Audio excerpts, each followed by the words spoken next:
মা আজকে না অনেক গরম পড়েছে, আজকে একটু আম মাখা করে খাওয়াবে? আম মাখা খাবি? চল তবে দুজনে একসঙ্গে আম মাখা করি। আম গাছ, এখান থেকে আম ছিঁড়ে এবার আম মাখা করবো। মা আমগুলো দাও, আমি ছুলছি। আমগুলো ছুলে নেবো।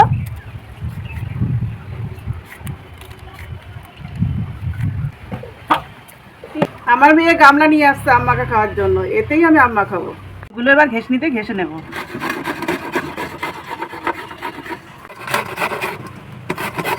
হয়ে গেছে, এবার দিয়ে দেবো লবণ, আর দিয়ে দেবো লঙ্কা, কাসুন্দি, আর দিয়ে দেবো লেবু পাতা। এবার দিয়ে দেবো চিনি। এবার এগুলোকে ভালো করে মেখে দেবো। কাকির জন্য বেশি আম মাখা খাবো বলে বড় গামলা নিয়ে গিয়েছে, আর আমাকে দেখো একটুখানি ধরিয়ে দিয়েছে। আর নিজের পিছনে এত বড় গামলায় এক গাদা খাবে নিজে একা একা। যেইটুকানি কি দিক না কেন, খেতে কিন্তু সেই টেস্টি হয়েছে।